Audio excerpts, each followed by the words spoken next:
Okay, we are doing notes 2 on our triangle congruence. We have an isosceles triangle that has two sides that are congruent. Legs, when we talk about an isosceles triangle, we call the two sides that are congruent. We call those legs. The vertex angle is the angle where the two legs meet, so that would be C. And then our base is the third side, so opposite of the vertex, so it would be AB. And then the base angles would be the two that are on the base, so A and B. The isosceles triangle theorem states that if two sides of a triangle are congruent, then the angles opposite of those sides are congruent. So basically what that means is like if AC and BC are congruent, then angle A and angle B are congruent. So it says, mark which parts are also congruent based on the picture. That should say are also congruent based on the picture. And then write the congruence. So here, if these are both the same, then that means this one's also 45. So we would say, sorry, my pen isn't working very good. We would say angle C is congruent to angle A. I'm going to grab a different pen.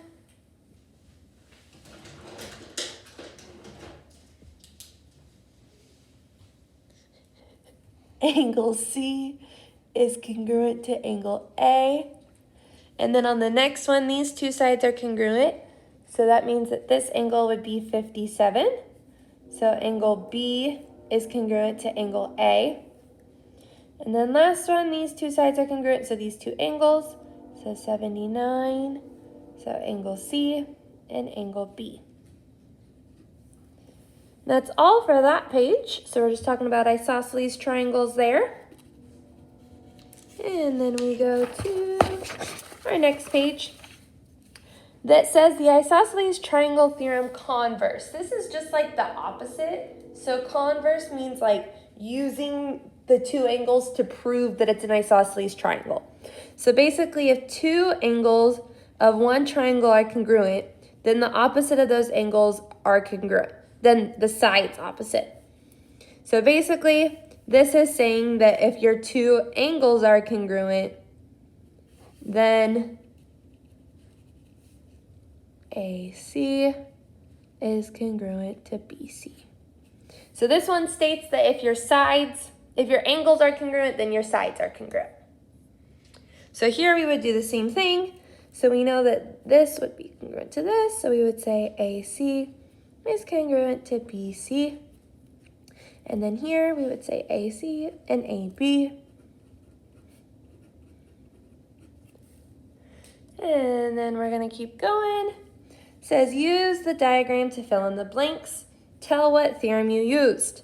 So we are given sides. Remember when we're given sides, that's going to be the theorem. And we're going to say that AE is congruent to DE. And so then by that, we know that angle A is congruent to angle D. This gives us the angles. So it says EDC is congruent to angle CED. So that would be the converse because it gives us our angles. And then we know our sides are congruent, so it would be CE and CD. It gives us our sides, so it's going to be the theorem. We have AB and EB. So our angles are going to be A and E. It gives us the angle, so it's going to be the converse. We have EBC and ECB. So that means that EB and EC. And then it says find the value of x here. So we know that those two are equal. 3x equals 18. Divide by 3. X equals 6.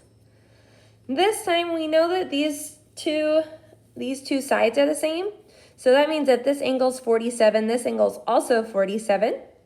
So then we can say 47 plus x equals 180 because all three angles of a triangle add up to 180. So we add our 47s together and we get 94 plus x equals 180. We subtract 94 from both sides and we get x is equal to 86.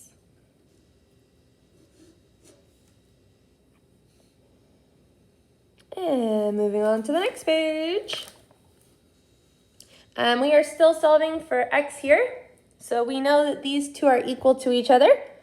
So we can say 5x, that's a plus even though it looks like a divide. 5x plus 7 equals 27. Subtract your 7 from both sides.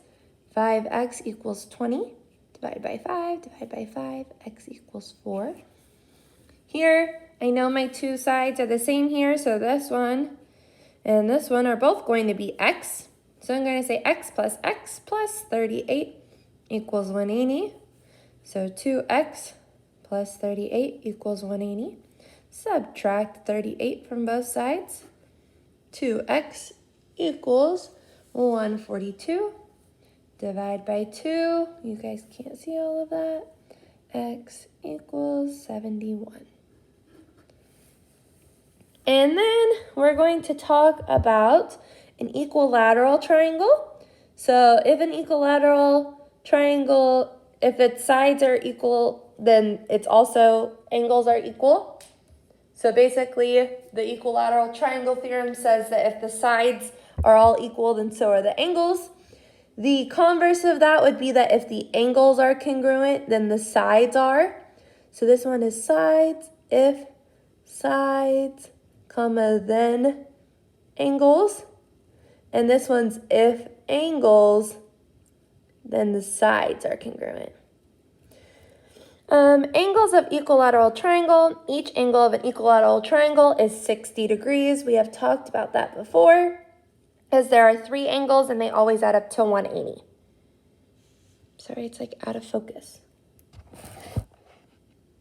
And then it says, find the value of the variables, then give the measures of the angles. I'm assuming it just said of the blank. So here, if this is isosceles, we know those two are equal to each other. So we can say 7x minus 21 equals 4x plus 21. I'm going to subtract 4x. I have 3x minus 21 equals 21. Add 21 to both sides. 3x equals 42. Divide by 3. And I should get x. Oh, that was a 27, not a 21. Oops. So that should be 48 divided by 3. X equals 16. Sorry about that. And then the next one, these are isosceles. So I know that this is also 2x.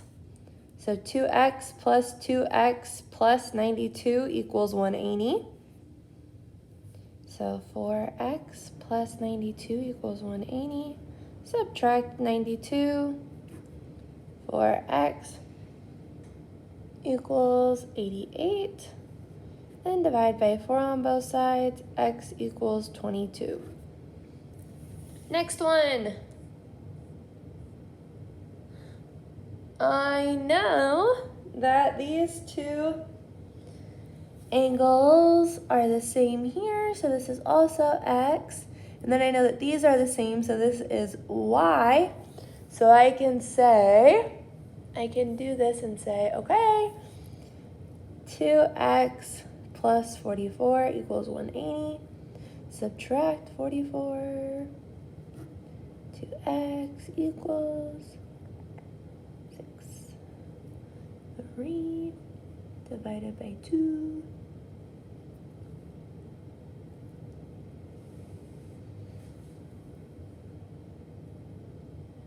Should give me 68. So 68 and 68. This is a line, so I can do 180 minus 68. And that should be 10. So 2, 1, 112. And I can say 2y plus 112 equals 180. Minus 112 from both sides. 2y equals 68. Divide by 2. Y equals 34. So y equals 34 and x equals 68.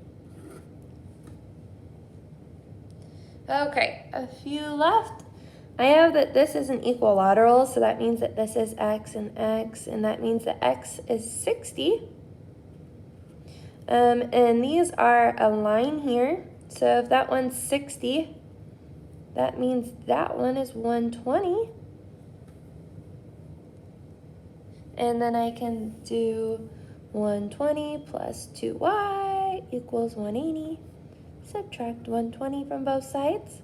2y equals 60. Divide by 2. Y equals 30. Down here, these are all 60, obviously. If that's 50, then this is 50. And then that means I can find this angle because I know that these three add up to 180. So 50 and 60 is 110. That means this is 70 and this is 70. That's 140, so x is 40. I have 50 and 50, that's 100. Y is 80. Do not worry about doing that one. Hopefully you could see all of that. When I was doing the other one, let me make sure there aren't any more examples. That is it. So make sure you get all of that. I'll get it a little better in the light. And that is it.